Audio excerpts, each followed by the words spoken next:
I'm just thrilled to be here for my good friend and mentor, truly, Shelley Capito, who's been, so many things that we have in common in terms of our service, our families, our love of coal, and energy issues. Shelley's state, digs it out, and we in Missouri, we consume it. About 84% of our electricity is coal-based, and we're just grateful for her work on the Coal Caucus. I'm grateful for her work, certainly, on financial services. The Financial Institutions Committee is great, and the work that Shelley has done for years and years in terms of regulatory relief and unwinding Dodd-Frank is amazing. And I think we're going to get to those after we get back from recess. And I think it's going to be something that happens on a bipartisan basis. It's an interesting and unknown fact. There's so much gridlock and talk about partisanship.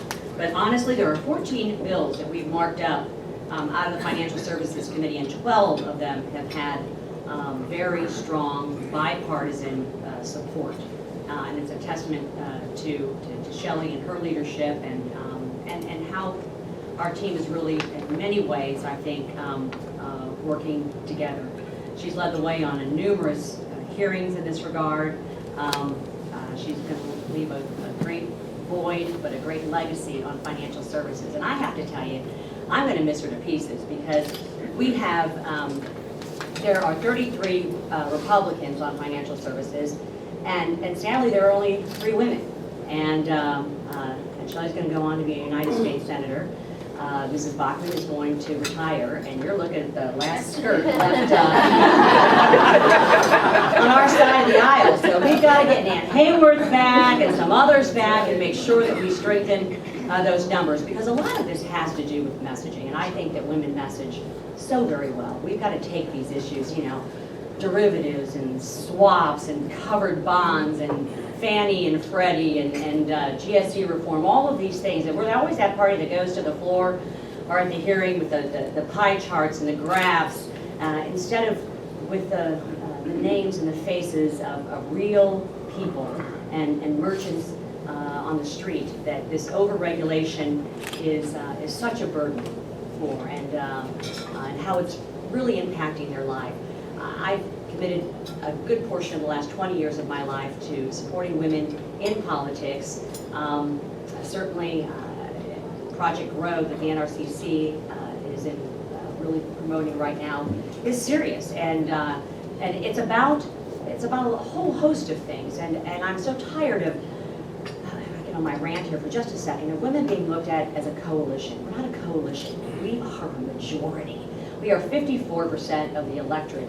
And to have just 3 of us on financial services, whittled down to 1, only 19 in our Republican conference, 234 is a failure, and one that I want to be a part of the solution. So we're working very hard in attracting women to our party, in messaging things correctly. And I say to my colleagues over and over again, and we just did a segment yesterday with Dana Bash on CNN, and I said, we have to look at people when we're delivering our message, close our eyes and say, we are speaking to a 37-year-old single mother of 2 who's trying to make it to the 15th and the 30th of the month. We have policies, we have vision that gives her hope, that makes her life a little bit easier, and that is the party that I think we need to be. And I know Shelley supports that wholeheartedly, and I can't say enough about what we're doing in terms of recruitment of women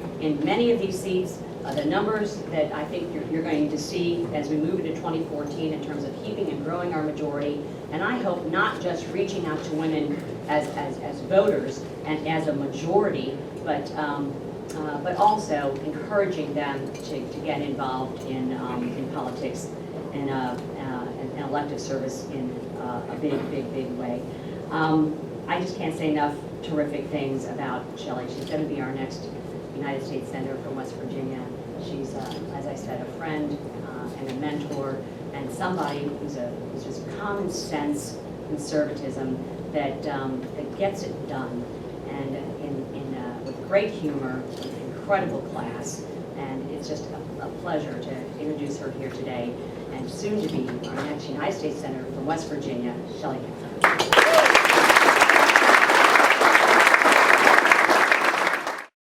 On financial services, we did pass the PATH Act, which is the winding down of Fannie and Freddie, and as Jeb Hinterling, our chairman, says, we have made nobody happy. It's a taxpayers and a homeowner's bill. That's how he characterizes it, how we characterize it. My big line in that, my hilarious line again, it'll probably come back to bite me, was the Democrats were saying how great Fannie and Freddie are because they're putting money back into the Treasury and it's so wonderful. And my comment was, oh, the Fannie and Freddie are into the taxpayer $180 billion. I said, I would even look better with a $180 billion facelift. And I looked over and Jim Hines is going.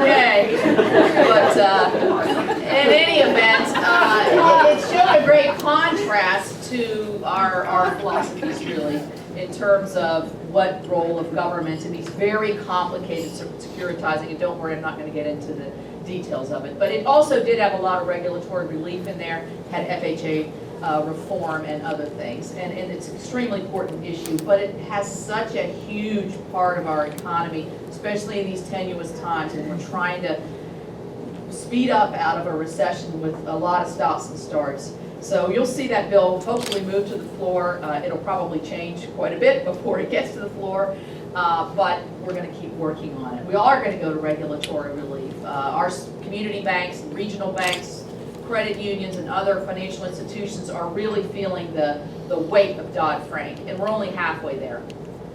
When you talk about who are you hiring and what kind of expansion do you have in your business, they're all hiring compliance officers, or their executives are spending time meeting the compliance challenges, which takes them away from their core business functions of lending and small business lending and community relations and all that. And that can't help in terms of growing the economy and making sure that we get people back to work. So we're going to work on regulatory relief. It is real, and as Ann said, it's a bipartisan effort. Meeks is my ranking member on financial institutions. He tells, I think, a great story that if the mortgages that are, if the regulations for the mortgages that are going to go into effect in January had been in place when his parents purchased their first home, what they did was purchase their home, and then they used the equity for their home to draw down to send their child, Mr. Meeks, to college. He said, I would have never gone to college had my parents not been able to get that first mortgage. And he says, under these rules, my parents wouldn't qualify. So those are the stories, like Ann said, that we need to keep telling, is personalized stories of how this regulation influences people, because it's a tough argument, as you know, those of you who work in financial institutions, to sit there and try to defend some of the practices, but moreover, when you have somebody like the president who will openly bash Wall Street and bankers and everything as sort of the bad guys, to try to defend is difficult, but it's important that we realize how important these institutions are, and particularly in rural America, where I'm from, community banks and credit unions are absolutely essential. So we're going to keep moving on those kinds of things. We'll probably get into TRIA. I'm into mobile payments because I'm such a Neanderthal. I really want to learn. I don't understand how my children are going to have everything in the palm of their hand and they're going to tap it and off they go. But that's where we're going. And I mean, I'm sort of half there, but I want to learn what it really means and what kind of security measures do we have, and what the technology is just absolutely fascinating when you think about it. All that in a little chip. So we're going to do mobile payments. We're going to do too big to fail, a little bit of that. We'll do oversight on the CFPB. Patrick McHenry, our great friend on financial services, he was calling Richard Cordray Citizen Cordray because we refused to acknowledge he was the director. So now he's going to have to call him Director Cordray. Patrick is wonderful. I sit 2 seats away from him. I love that guy. I mean, he's just great. He knows the issues, but he's also very, he's a brave guy. He'll just get right out there and say it. And to see he and Capuano go at each other in the committees is hilarious. because neither one of them, that makes them go, wow, that guy's mad, great. So anyway, I'm also on transportation, a really important committee for the state of West Virginia. I know you think all roads are paved and they're all named Bob Bird. And that's almost true, but not quite. And as every state, we have aging infrastructure. We got a lot of, as you know, a lot of hills and valleys in West Virginia. We got a lot of bridges and dams, and we need to have the infrastructure is aging. It's beginning to. It hasn't had a $180 billion facelift like some of us might need. And so anyway, the transportation's big. We're going to do WRDA, and I think Schuster is doing a great job as chair of that committee. He relishes the role for a lot of different reasons, I think, and I think that he has done a great job. He's going around the country looking at all different kinds of infrastructure, and he's pulling everybody in. This is also where we do regulations on water, which is important for our state. The Clean Water Act obviously has a great play in coal fields of West Virginia. This is where we try to push back against the over-regulatory environment at the EPA. This is a huge topic in West Virginia that they're going to be hearing a lot about over the next year and a half. We're losing jobs. We're losing, I feel like we're getting, the president's picking winners and losers. Every time he talks about climate change, he's really disenfranchising my part of the country and really the heartland of the country, not just West Virginia, Kentucky, Ohio, Indiana, some of the southern states. Missouri, I didn't realize your energy mix was 84% coal. So these are the kinds of things that I've been talking about in my campaign, I've been talking about in my legislative life, and I'm going to keep talking about hopefully in the next years to come, because it's important to me. I live in a state that has economic challenges, always has. People ask me, why did you start doing this? Because I live in a state that does have economic challenges. We need good leadership in our state. We need to move. There's no reason that West Virginia, because of where we're surrounded, should be stalled the way it is in so many ways. And so that my motivation really comes from my friends and neighbors and where I was born and raised. And that's going to continue to be my motivation because that's what's important to me. Big news in the Capito clan. We just had our second grandchild born at Sibley Hospital. His name's Charlie. Guess who he was named after? We all have the same name in our house. And we really do. Because I have a child, I have a husband, Charlie, a son, Charles, a son, Moore, and a daughter, Shelley.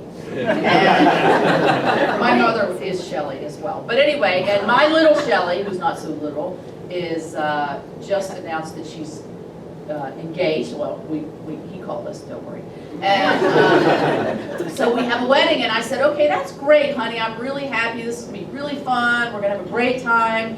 But you can't get married between July 4th and November, whatever the election date is. And she says, she kind of looks at me like, really? You're going to plan my wedding around your election? I'm like, darn right I am. So she made a I think it's a smart choice. Although Joel is, when I told him, he's like, are you kidding? May 31st. So it's after the primary, before we ramp up for the general. And her reasoning to not want to go back to November, for all you, and you're going to be facing this someday, I'm just warning you, is that she says, okay, you get to the election, you get elected. I like the way she's thinking. And then you look at me and go, okay, we've done all this, I've had my campaign, you're elected, okay, now you get married and it'll be really fun. She thought she would be second fiddle, which she would have been. So now we're going to Anyway, on that front, it's going really well. We're working really hard. You can probably tell by looking at me, and it's been very gratifying. The timing of the race has just been unbelievable. I can't believe I've been here 14 years, but it's unbelievable to think the senator's retiring. The president lost every single county in my district, in my state, even counties that are registered 10 Democrats for every one, and we do have several of those. So, you know, the wind behind me is very good, but I was raised in a political family. I was raised to run like 20 points behind. That's what we're doing, and many of you are helping me in this room. And so anyway, I'm not counting my chickens before my hatch at any point in any way, but I just want to give you the statuses. So far, so good. And thank you all for having me. And